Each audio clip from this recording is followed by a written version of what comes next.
आप सबका यहाँ पर स्वागत है। जैसा कि आपको पता है 2 मई 2022 से जो जन सुराज अभियान की शुरुआत हम लोगों ने की है, उसके तहत 2 अक्टूबर 2022 को पश्चिम चंपारण भितिहरवा गांधी आश्रम से हम लोगों ने जन सुराज अभियान के तहत एक पदयात्रा शुरू की रही है।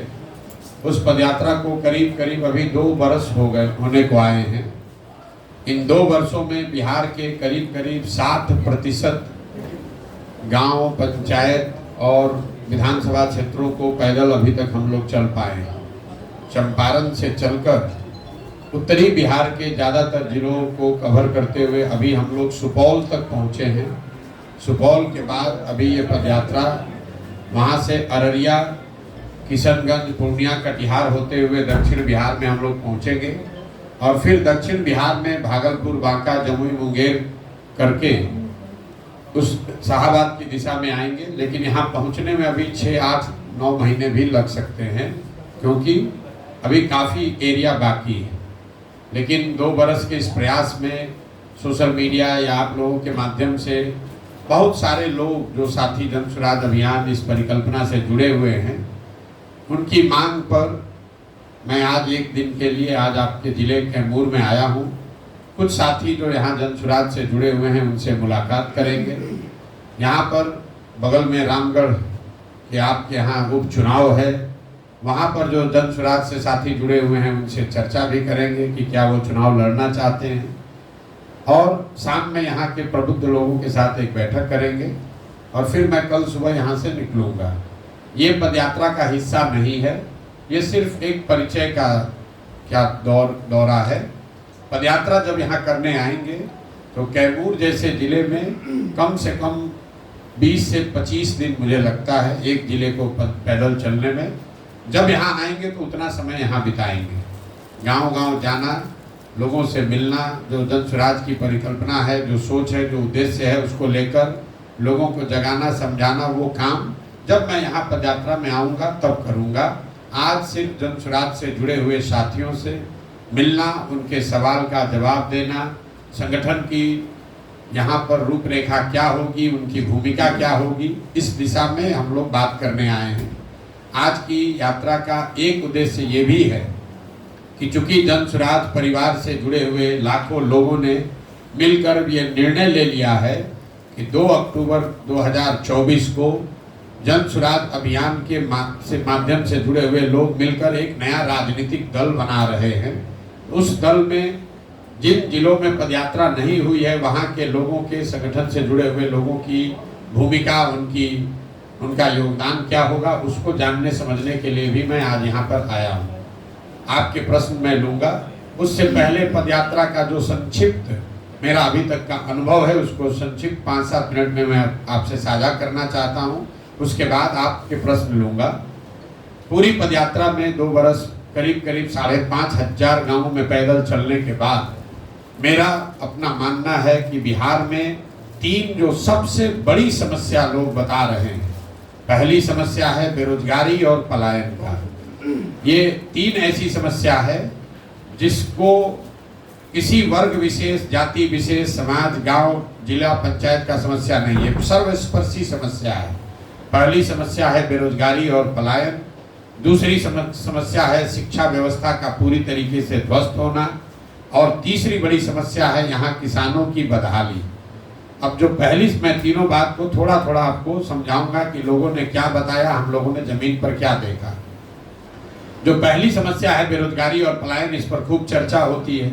आप जैसे लोग ये कह सकते हैं कि भाई बेरोजगारी पलायन बहुत मुद्दा है, इसके लिए इतना दिन पैदल चलने की क्या जरूरत है। तो पहले से लोगों को पता है, बिल्कुल ये लोगों को पहले से पता है कि बेरोजगारी और पलायन बिहार में बहुत बड़ा मुद्दा है। लेकिन इन समस्याओं के विभिन्न आर्थिक, सामाजिक पहलुओं की जानकारी आपको नहीं है, जो कि पैदल चलकर दिखी या हम लोग समझ पाए। इन समस्याओं के विकरालता का अनुभव जो हम लोगों ने गाँव देहात में किया, वो शायद आपको आंकड़ों में या समाचार पत्रों में जो आप पढ़ते हैं, जो नीति नियंता बताते हैं, उससे अलग है। उदाहरण के तौर पर पलायन को ले लीजिए। बिहार की सबसे बड़ी समस्या है पलायन। लोगों को लगता है कि पलायन यहाँ गरीब लोगों की समस्या है, गरीब परिवार के बच्चे मजदूरी करने के लिए, रोजी रोजगार, परिवार का भरण पोषण करने के लिए दूसरे राज्यों में जाकर काम करते हैं। लेकिन 2 बरस पैदल चलने के बाद मैं आपको विश्वास से कह सकता हूं कि पलायन यहाँ पर सिर्फ गरीबों की समस्या नहीं है। पलायन ऐसी समस्या है जो हर परिवार की समस्या है। फर्क बस इतना है कि गरीब परिवार के बच्चे मजदूरी करने के लिए बाहर जा रहे हैं और मध्यम वर्गीय परिवार के बच्चे नौकरी और पढ़ाई के लिए बाहर जा रहे हैं। लेकिन बाहर हर परिवार का बच्चा जा रहा है। अगर आपको मजदूरी करना है तो भी बाहर जाना है, पढ़ाई करनी है तो भी बाहर जाना है, नौकरी करना है तो भी बाहर जाना है, इलाज दवा कराना है तो भी बाहर जाना है। पर पलायन का असर ये है, दशकों से चलने वाले इस पलायन की वजह से लोगों के, समाज के मन में परिवार की परिकल्पना ही धीरे धीरे खत्म हो गई है। हम लोग जब गांव में जाते हैं, शायद ही कोई ऐसा परिवार मिलता है जिसमें माँ बाप, पति पत्नी, बाल बच्चे एक साथ रह रहे हैं। ज्यादातर परिवारों में कोई एक ही या 2 पीढ़ी का आदमी रह रहा है, एक पीढ़ी का आदमी बाहर ही गया हुआ है। आप लोग भी देखते होंगे गांव देहात में, जब हम लोग गांव में चलते हैं, गांव में बच्चे मिलते हैं, बूढ़े मिलते हैं, महिलाएं मिलती हैं, नवयुवक कहीं गांव में नहीं है। ये पलायन की समस्या है। ये सिर्फ गरीबों का मामला नहीं है। दूसरा, पलायन सिर्फ श्रम का पलायन नहीं है। श्रम के पलायन पर खूब चर्चा हो रही है कि कितने लोग जा रहे हैं, लेकिन पलायन का दूसरा जो पहलू है कि श्रम का पलायन इसलिए है क्योंकि यहाँ से बहुत बड़ी संख्या में बुद्धि और पूंजी का पलायन है, जिसका कोई चर्चा नहीं कर रहा है। यहाँ से जो लोग पढ़ लिख गए वो वापस बिहार नहीं आ रहे। और तीसरी जो सबसे बड़ा पलायन है, जो कि श्रम और बुद्धि से भी ज्यादा, वो है पूंजी का पलायन, जिस पर कोई चर्चा नहीं हो रही है। हम लोग सोच रहे हैं कोई बाहर से आकर यहाँ 10,000 करोड़ का फैक्ट्री लगाएगा, 2,000 करोड़ रुपया का फैक्ट्री लगाएगा तो रोजगार मिलेगा। आपको हमको ये नहीं पता है कि पिछले 30 बरस में बिहार के बैंकों ने 26 लाख करोड़ रुपया, इसको याद रखिए, 26 लाख करोड़ रुपया बिहार के लोगों का जमा किया हुआ पैसा बैंकों ने दूसरे राज्यों में भेज दिया। ये सबसे बड़ा पलायन है। तो जो जन स्वराज की सोच है कि जब तक पूंजी का पलायन नहीं रुकेगा, तब तक बुद्धि का पलायन नहीं रुकेगा, जब तक बुद्धि का पलायन नहीं रुकेगा तब तक श्रम का पलायन नहीं रुकेगा। लेकिन अगर पूंजी का पलायन रोक दिया जाए तो बुद्धिमान लोग, जो पढ़े लिखे समझदार लोग हैं, वो पूंजी का उपयोग करके यहीं पर रोजगार के अवसर पैदा करेंगे और उसी से श्रम का पलायन रुक सकता है। तो पलायन की जो बड़ी समस्या है, जिसको हम लोग समझते हैं कि पलायन मतलब मजदूर ट्रेन पर, बस में बैठ कर जा रहा है, ऐसी बात नहीं है। बिहार से बहुत बड़े पैमाने पर पूंजी का पलायन हो रहा है, बुद्धि का पलायन हो रहा है, जिसकी वजह से श्रम का पलायन उसका परिणाम है, वो कारण नहीं है। शरीर में इन्फेक्शन है तो आपको बुखार होगा। पूंजी और बुद्धि का पलायन है, इसलिए श्रमिकों को यहाँ से बाहर जाना पड़ रहा है। इसी तरह जो बेरोजगारी है, हम लोग को लगता है कि पढ़ा लिखा आदमी जो घर का गरीब है उसके लिए बेरोजगारी, रोजगार बहुत बड़ा मुद्दा है। ऐसी बात नहीं है। जब हम गांव में चलते हैं तो जो लोग 10 बीघा, 15 बीघा, 20 बीघा के मालिक हैं, बड़ा रोजी रोजगार व्यापार कर रहे हैं बिहार के नजरिए से, वो लोग भी आकर कहते हैं भैया 20,000 रुपया का भी नौकरी का बच्चे को दिलवा दीजिए। 20,000, 25,000 रुपया नौकरी के लिए अपने को बड़ा समझने वाले, बड़ा जो लोग हैं समाज के सामान्य मध्यम वर्गीय परिवार के लोग, वो भी अपने बच्चों के 20,000 रुपये, 25,000 रुपये के नौकरी के लिए भी उतना ही चिंतित हैं जितना सामान्य परिवार के बच्चे परेशान हैं। तो पलायन और बेरोजगारी ये सर्वस्पर्शी समस्या है। दूसरी समस्या मैंने आपको बताई, बिहार में एजुकेशन का ध्वस्त होना। मैं यहीं बिहार के सरकारी स्कूल से खुद पढ़ा हूँ। बिहार में शिक्षा व्यवस्था बहुत अच्छी कभी नहीं थी, लेकिन पहले प्रखंडों में, जिलों में 4, 5, 7, 10 विद्यालय ऐसे जरूर थे जहां पढ़कर आप अपना जीवन सुधार सकते थे। ये लालू नीतीश के 30 वर्ष के समाजवादी शिक्षा व्यवस्था का परिणाम है कि शिक्षा व्यवस्था को समतामूलक शिक्षा व्यवस्था बनाने के चक्कर में जो थोड़ी बहुत स्कूल व्यवस्था थी उसको भी खत्म कर दिया। समतामूलक शिक्षा नीति के नाम पर हर जगह विद्यालयों के भवन बना दिए गए। नतीजा क्या हुआ? जहां भवन है वहां शिक्षक नहीं है, जहाँ शिक्षक है वहाँ भवन नहीं है, जहाँ दोनों है वहाँ पढ़ाई नहीं है, जहाँ तीनों है वहाँ पर बच्चे ही नहीं है। ये इतनी बड़ी समस्या है। कई लोगों को लगता है कि बिहार में शिक्षा व्यवस्था इसलिए खराब है कि यहाँ पर खिचड़ी बंट रहा है। कुछ लोग कहते हैं कि यहाँ का जो शिक्षक है, नियोजित शिक्षक, उसकी गुणवत्ता खराब है इसलिए शिक्षा व्यवस्था खराब है। इन दोनों बातों में पूरी सच्चाई नहीं है। अगर सिर्फ खिचड़ी बंटने से बिहार की शिक्षा व्यवस्था खराब होती तो 6वीं क्लास के ऊपर तो स्कूलों में खिचड़ी नहीं बंट रहा है, वहां पर पढ़ाई क्यों नहीं हो रहा है, आप बताइए। अगर आपको लगता है कि नियोजित शिक्षकों से बिहार की शिक्षा व्यवस्था खराब हो गई तो आप बताइए कि Patna science college, Patna college में पढ़ाई क्यों नहीं हो रहा है। वहां पर तो नियोजित शिक्षक नहीं है, वहां पर तो प्रोफेसर लेक्चरर लोग हैं, वहां पर पढ़ाई क्यों नहीं हो रही है। तो बिहार में शिक्षा व्यवस्था के ध्वस्त होने के पीछे जो मूल कारण है वो है समाज और सरकार। इसको याद रखिए, मैं सिर्फ सरकार को नहीं कह रहा हूं, समाज और सरकार दोनों की प्राथमिकता में शिक्षा कहीं है ही नहीं। गांव में आपके स्कूल में साइकिल का पैसा नहीं आया, खिचड़ी अच्छी नहीं बटी, पोशाक का, किताब का पैसा नहीं मिला तो जाकर आप हेडमास्टर से मारामारी करने को तैयार हैं। लेकिन उसी विद्यालय में गणित का शिक्षक नहीं है, पढ़ाई नहीं हो रही है, तो उसके लिए कोई परिवार जाकर अपने बच्चे के पढ़ाई की बात नहीं कर रहा है। इसी तरीके से सरकार के लिए भी जो शिक्षक और शिक्षण संस्थान हैं वो पढ़ाई का जरिया नहीं है। उनके जरिए शराबबंदी का काम कराया जा रहा है, कभी उनको स्वच्छता मिशन में लगा दिया, कभी उनसे राशन कार्ड बंटवा रहे हैं, कभी उनसे वोटर लिस्ट बनवा रहे हैं। शिक्षकों से वो सारा काम कराया जा रहा है जिसका शिक्षा से कोई सरोकार नहीं है। एक बार इलेक्शन होगा तो स्कूल बंद करके 2 महीना अब स्कूल के कैंपस को इलेक्शन के लिए यूज किया जा रहा है। तो कहीं ना कहीं समाज और सरकार दोनों की प्राथमिकता में शिक्षा है ही नहीं। मैं बार बार कहता हूं कि जब नीतीश कुमार के 18-19 साल के शासनकाल का जब इतिहास लिखा जाएगा तो एक पढ़े लिखे व्यक्ति के रहते हुए बिहार में शिक्षा व्यवस्था के ध्वस्त होने को उनके जीवन शासन काल का सबसे बड़ा काला अध्याय बताया जाएगा। ऐसा क्यों? ऐसा इसलिए कि कल होकर एक अच्छी सरकार आ जाए, नीतीश कुमार हट जाए, कोई अच्छी सरकार आ जाए, संभव है कि रोड टूटा हुआ है वो बन जाएगा, नहर में पानी नहीं है वो आ सकता है, लोगों को रोजगार मिल सकता है।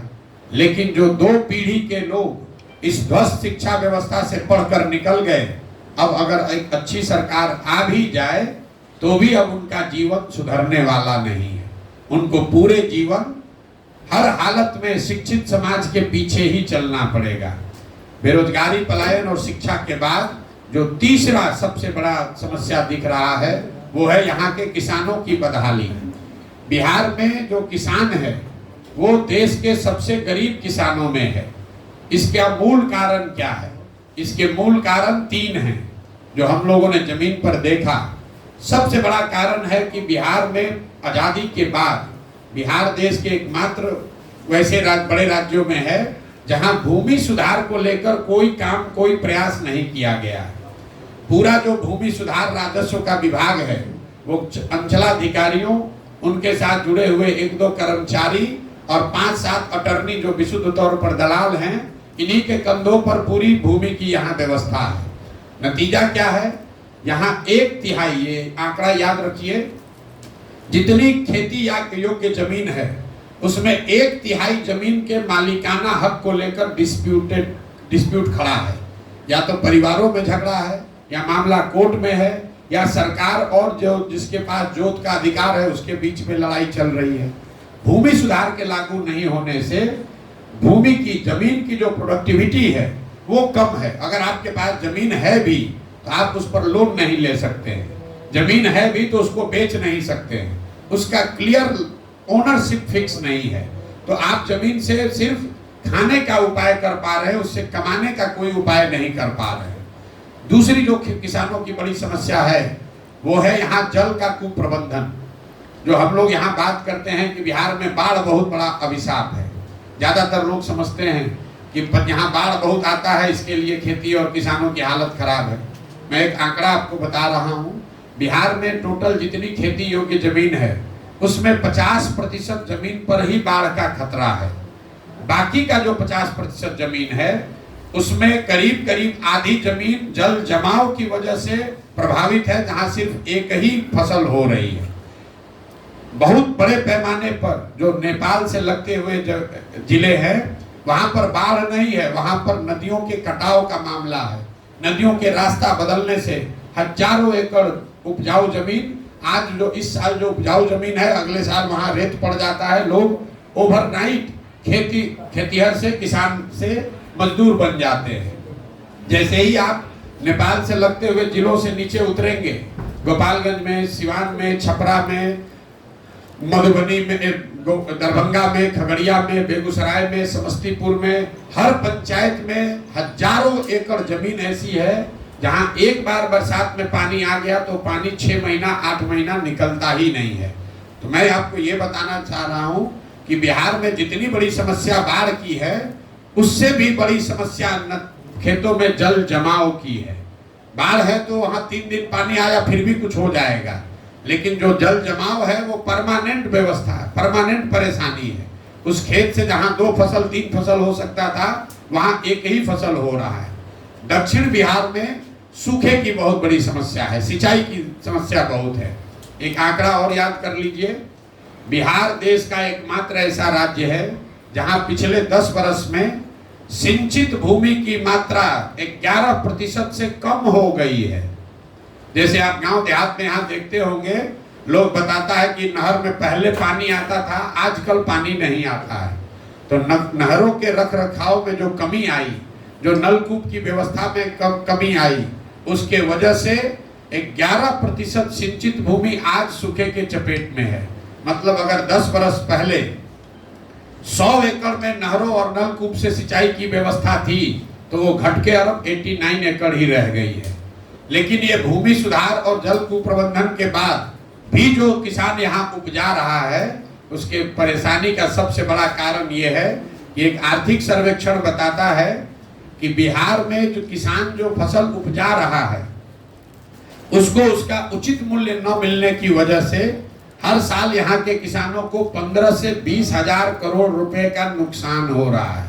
ये आंकड़ा याद रखिए, 15 से 20 हजार करोड़ रुपया हर साल आपका नुकसान हो रहा है, क्योंकि आपको फसल का उचित दाम नहीं मिल रहा है। ये धान का कटोरा है साहबाद, यहाँ घर घर धान का खेती हुआ है। धान का आधिकारिक मूल्य है 2100 रुपया। यहाँ कोई ऐसा किसान नहीं होगा जो 1500, 1600, 1700 से ज्यादा में धान बेचा है। हम लोग यहाँ बैठ के बात करते हैं कि पंजाब में किसान, हरियाणा में किसान बड़ा धनी है। तो एक आंकड़ा फिर याद रखिए, पिछले 10 वर्ष में पंजाब में 70% धान और 75% गेहूं सरकारी समर्थन मूल्य पर खरीदा बेचा गया है। बिहार में ये पैक्स की जो व्यवस्था है, ये सारी व्यवस्था मिलाकर सिर्फ 13% धान ही यहाँ सरकारी मूल्य पर खरीदा गया है पिछले 10 वर्ष में, और 1% गेहूं सरकारी समर्थन मूल्य पर खरीदा गया है। गेहूं में चूंकि मार्केट का रेट ज्यादा है इसलिए उतनी परेशानी नहीं है, लेकिन धान यहाँ पर औसतन 30 से 40% कम दाम पर आप बेच रहे हैं। यही हाल गन्ना का है, यही हाल मकई का है, यही हाल सब्जियों का है। कुल मिला जुलाकर भूमि सुधार का ना लागू होना, जल की कुप्रबंधन, जल संसाधन जो विभाग है उसके द्वारा की जो कुप्रबंधन है, और किसानों को उचित फसल का दाम न मिलने की वजह से बिहार में किसानों की बहुत बड़ी बदहाली है। ये 3 जो समस्या है, मैं बाकी समस्या नहीं बता रहा हूँ कि रोड कहाँ खराब है, कि बिजली का बिल ज्यादा आ रहा है, कि क्या हो रहा है। ये समस्या है जो हर जिले, हर प्रखंड, हर वर्ग के लोग बता रहे हैं। बेरोजगारी, पलायन, शिक्षा और किसानों की बदहाली, ये सबसे बड़ी समस्या के तौर पर लोगों ने अभी तक बताया है। 3 शब्द जो मैंने पदयात्रा के दौरान सबसे ज्यादा सुने वो है अधिकारियों की मनमानी से उससे परेशान जनता, दूसरा सरकारी विभागों में